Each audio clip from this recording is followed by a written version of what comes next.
question from the exercise 5.3 is 200 logs are stacked in the following manner. 20 logs in the bottom row, 19 in the next row, 18 in the row next to it, and so on.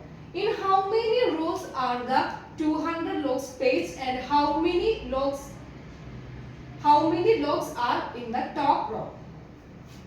Once again, 200 logs are stacked in the following manner.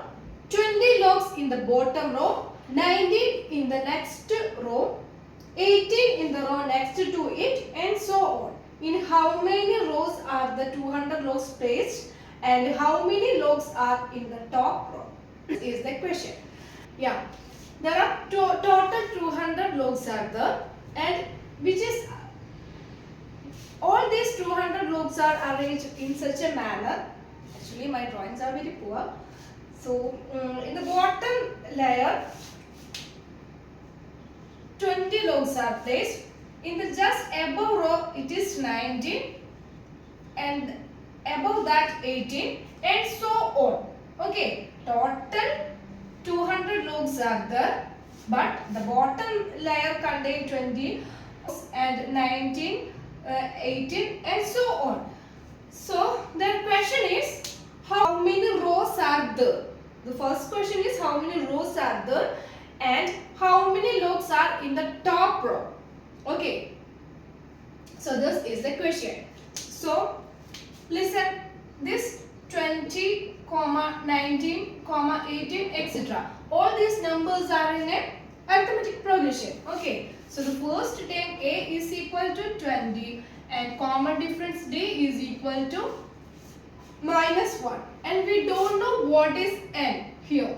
Okay, and also given that sum of n terms, that is sum of logs of all the row is 200, that is there are 200 logs are placed in n rows. Okay, so these are the given data. From by using these data we have to find out n and the last term or the logs in the topmost row.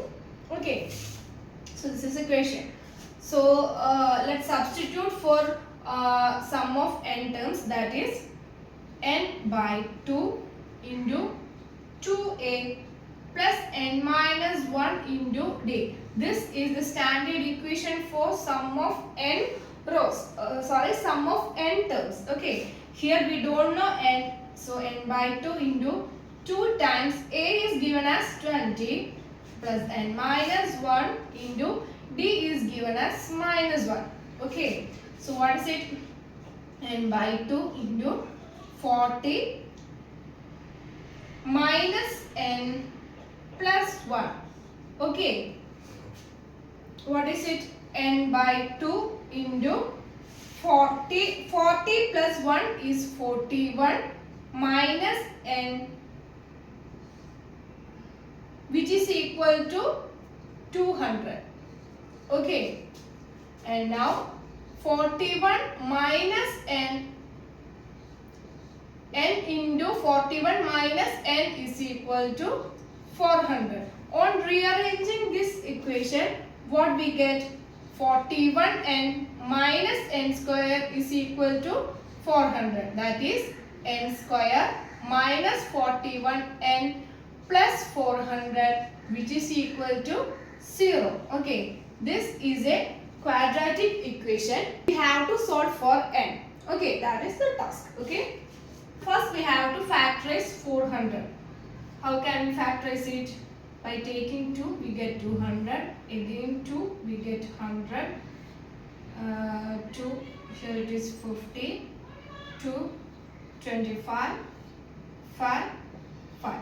See, 2 times 2 is 4, 4 times 2 is 8, 8 times 2 is 16. So this is 16, and 5 times 5 is 25. That is 16 into 25 is equal to 400. Okay, so let's rewrite this middle term as n square. There is a minus sign, which means both these numbers are minus. Okay, that is n square minus 16 minus 25. Minus 16 and minus 25 and plus 400 is equal to 0. Okay, so by taking n from these two terms, what we get? N minus 16. Okay, here also, here we can take minus 25. Okay, then what's happening? N minus 16, which is equal to 0. Okay, so by taking n minus 16 as common factor, then the remaining terms are n minus 16 into n minus 25, which is equal to 0. And it's clear that either n minus 16 is equal to 0 or n minus 25 is equal to 0. So here it is 16 and here it is 25. We get two values, right? So which value should be considered? Is 16 and 25, then which one should be select? Okay, for selecting the value for n, there is one more task. That is, we have to find out the nth term. Okay, if we find out the nth term, then we get which one will be selected. Okay, so if n is equal to 25, then nth term is equal to a plus 24d. Okay, what is a?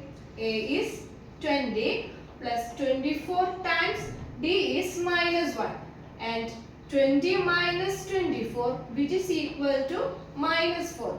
Is number of rows should be a negative value? Of course no. Okay, so we can't select n is equal to 25. Then we have to select n is equal to 16. So n is equal to 16. Then an is equal to a plus 15d.